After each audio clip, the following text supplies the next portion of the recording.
Hi hello ಎಲ್ರಿಗೂ ನಮಸ್ಕಾರ. Heart beat Kannada YouTube ಚಾನಲ್ಗೆ ನಿಮ್ಮನ್ನು ನಾನು ಸ್ವಾಗತ ಬಯಸ್ತೀನಿ. ಇವತ್ತಿನ ವಿಷಯ ಏನು ಗೊತ್ತಾ, MBBS ಸ್ಟೂಡೆಂಟ್ ಅಂದರೆ ಡಾಕ್ಟರ್ ಸ್ಟೂಡೆಂಟ್, ಡಾಕ್ಟ್ರಿಗೇ ಹಾರ್ಟ್ ಅಟ್ಯಾಕ್ ಆಗಿಬಿಟ್ಟು ಅದೇ ಜಾಗದಲ್ಲಿನೇ ಅವರು ಕೊನೆಯುಸಿರೆಳೆದಿದ್ದಾರೆ. ಇದು ನಮ್ಮ ರಾಜ್ಯದಲ್ಲಿ ಮೊನ್ನೆ 2 ದಿವಸದಿಂದ ನಡೆದಿರ್ತಕ್ಕಂಥ ಘಟನೆ. ಸಡನ್ನಾಗಿ ಯಾಕೆ ಹಾರ್ಟ್ ಅಟ್ಯಾಕ್ ಆಗುತ್ತೆ? ಮುನ್ನೆಚ್ಚರಿಕೆ ಕ್ರಮ ಕೈಗೊಳ್ಳೋದೇ ಇಲ್ಲೋ ಅಥವಾ ಏನು ಎಂತ? ಸೊ ಇದಕ್ಕೆಲ್ಲ ಏನು ಕಾರಣ ಇರ್ಬೋದು? ಅವ್ರಿಗೆ ಯಾಕೆ ಹಾಗಾಯಿತು? ನನ್ನ ಪ್ರಕಾರ ಅವ್ರಿಗೆ ಯಾಕೆ ಹಾಗಾಯಿತು, ವಂಶ ಪರಂಪರವಾಗಿರ್ಬೋದು. ಹಾರ್ಟ್ ಅಟ್ಯಾಕ್ ಅಂದರೆ ತಂದೆ ತಾಯಿಗೆ ಏನಾದರೂ ಹಾರ್ಟ್ ಪ್ರಾಬ್ಲಮ್ ಇರ್ಬೋದು, ಅಥವಾ ಅವ್ರು ತುಂಬ ತೂಕ ಜಾಸ್ತಿ, ಅಥವಾ ಕೊಲೆಸ್ಟ್ರಾಲ್ ಜಾಸ್ತಿ, BP ತುಂಬ ಕಂಟ್ರೋಲ್ ಆಗದಿರೋಷ್ಟು BP, ಅಥವಾ ಶುಗರು, ಅಥವಾ ಥೈರಾಯ್ಡು, ಇದೆಲ್ಲ ಇದ್ದರೆ ಸಡನ್ನಾಗಿ ಹಾರ್ಟ್ ಅಟ್ಯಾಕ್ ಆಗ್ಬೋದು. ಸೊ ಇದೆಲ್ಲ ಇದ್ರೆ ನಾವು ಏನು ಮಾಡಬೇಕು? ಮುನ್ನೆಚ್ಚರಿಕೆಯಾಗಿ ನಾವು ಚೆಕಪ್ ಮಾಡ್ಕೋಬೇಕು. ಇದೆಲ್ಲ ಇದೆ ಅಂತ ಹೇಳ್ಬಿಟ್ಟು ನಾವು ನೆಗ್ಲೆಕ್ಟ್ ಮಾಡಿದರೆ ತುಂಬ ಕಷ್ಟ. ನಾವು ಡಾಕ್ಟ್ರೇ ಆಗಿರಲಿ, ನಾವು ಏನೇ ಆಗಿರಲಿ, ಮನುಷ್ಯನೇ, ಯಾರಿಗೂ ಬಿಡಂಗಿಲ್ಲ ಅದು.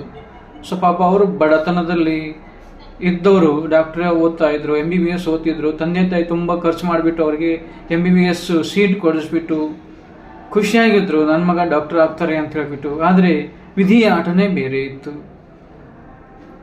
ಸೊ ಇದಕ್ಕೆಲ್ಲ ನಾನು ಯಾಕೆ ಈ ಥರ ನಾನು ಈ ಸೋಷಿಯಲ್ ಒಂದು ಮೀಡಿಯಾದಲ್ಲಿ ಬಂದುಬಿಟ್ಟು ನಾನು ಇದನ್ನೆಲ್ಲ ನಿಮ್ಗೆ ಯಾಕೆ ಹೇಳ್ತಿದ್ದೀನಿ ಅಂದರೆ, ನಾವು ಹುಷಾರಾಗಿರಬೇಕು. ಮೊದಲು ನಾವು ತುಂಬ ಜಾಸ್ತಿ ದಪ್ಪಾಗಿದ್ದೀವ, ನಮಗೆ ಕೊಲೆಸ್ಟ್ರಾಲ್ ಏನಾನ ಇದೆಯಾ, BP ಹೈ ಇದೆಯಾ, ಶುಗರ್ ಹೈ ಇದೆಯಾ, ತಂದೆ ತಾಯಿಗೆ ಏನಾದರೂ ಹಾರ್ಟ್ ಪ್ರಾಬ್ಲಮ್ ಇದೆಯಾ, ನಾವು 6 ತಿಂಗಳಿಗೆ 3 ತಿಂಗಳಿಗೆ ಯಾವಾಗಂದ್ರೆ ಅವಾಗೂ ಹಾಸ್ಪಿಟ್ಲಿಗೆ ಹೋಗ್ತಾ ಇರಬೇಕು. ಚೆಸ್ಟ್ ಪೇನ್ ಅಂತ ಅಂದರೆ ನನ್ನ ಪ್ರಕಾರ ಅವ್ರು ಏನು ತಿಳ್ಕೊಂಡಿದ್ರು ಪಾಪ ಡಾಕ್ಟ್ರನ್ನ, ಇದೇನೋ ಒಂದು ಇದಕ್ಕೆ ಇದೇನು ಬಿಡು ಅಸಿಡಿಟಿ ಇರ್ಬೋದು ಅಂತ ತಿಳ್ಕೊಂಡಿದ್ರು, ಅಥವಾ ಇನ್ನೇನು ತಿಳ್ಕೊಂಡಿದ್ರು, ಅಥವಾ ಏನೋ ನೋವಿಲ್ದೇ ಸಡನ್ನಾಗಿ ಅವರ ಹಾರ್ಟ್ ಅಟ್ಯಾಕ್ ಆಯಿತು. ಸೊ ಎಂಥ ಬಂಗಾರದಂಥ ಜೀವ ಕಳ್ಕೊಂಡ್ಬಿಟ್ರು ತಂದೆ ತಾಯಿ.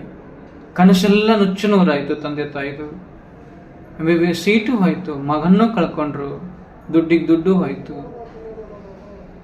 ಸೊ ನಾನು ಇದನ್ನ ಯಾಕೆ ಹೇಳ್ತಿದ್ದೀನಿ, ನೀವೆಲ್ಲ ಚೆನ್ನಾಗಿರ್ಬೇಕು, ಹುಷಾರಾಗಿರಬೇಕು. ಚೆಸ್ಟ್ ಪೇನ್ ಅಂತಂದರೆ ಸೀದಾ ಹಾರ್ಟ್ ಹಾಸ್ಪಿಟಲ್ಗೆ ಹೋಗಬೇಕು. ಶುಗರ್ ಇದೆಯಾ, BP ಇದೆಯಾ ಅಂತ ಸಡನ್ನಾಗಿ ಫಸ್ಟ್ ಟೈಮ್ ಯಾರು ಡಾಕ್ಟ್ರ್ ಹೇಳಿದರೆ ಅದಕ್ಕೆ ಟ್ರೀಟ್ಮೆಂಟ್ ತಗೋಬೇಕು. ಹೈ BP ಇದೆ, ನೀವು ಹಾರ್ಟ್ ಹಾಸ್ಪಿಟಲ್ಗೆ ಹೋಗಿ ಅಂತ ಯಾರಾದರೂ ಡಾಕ್ಟ್ರ್ ಹೇಳಿದರೆ, ಲೋಕಲ್ ಚೆಕ್ ಮಾಡಿದಾಗ, ಕ್ಲಿನಿಕಲ್ ಚೆಕ್ ಮಾಡಿದಾಗ ನೀವು ಸೀದಾ ಹಾರ್ಟ್ ಹಾಸ್ಪಿಟಲ್ಗೆ ಹೋಗಬೇಕು. ಹಾರ್ಟ್ ಹಾಸ್ಪಿಟಲ್ಗೆ ಹೋಗ್ಬಿಟ್ಟು ಬ್ಯಾಕ್ BP ಹೈ ಆಯಿತು ಅಂತ ಹೇಳ್ಬಿಟ್ಟು ಡಾಕ್ಟ್ರ್ ECG ಮಾಡ್ತಾರೆ, ಇಕೋ ಮಾಡ್ತಾರೆ, ಹಾರ್ಟಿಗೆ ಸಂಬಂಧಪಟ್ಟಿರ್ತಕ್ಕಂಥ ಎಲ್ಲ ಕಾಯಿಲೆಗಳು ಚೆಕಪ್ ಮಾಡ್ತಾರೆ. ಸೊ ಏನೇ ಇರಲಿ ಪಾಪ ಅವರು ಆತ್ಮಕ್ಕೆ ಶಾಂತಿ ಸಿಗಲಿ. ಅವರಿಗೆ ಈ ಥರ ಮುಂದೆ ಅನಾಹುತಗಳು ಆಗಬಾರ್ದು ಅಂದರೆ ಪ್ರತಿಯೊಬ್ಬರು ಎಚ್ಚರಿಕೆಯಿಂದ ಇರಬೇಕು. MBBS ಸ್ಟೂಡೆಂಟೇ ಆಗಿರಲಿ, ಇಂಜಿನಿಯರೇ ಆಗಿರಲಿ, ಇನ್ನೇನೇ ಆಗಿರಲಿ, ಮನುಷ್ಯನೇ, ಯಾರಿಗೆ ತಾನೇ ಬಿಡುತ್ತೆ.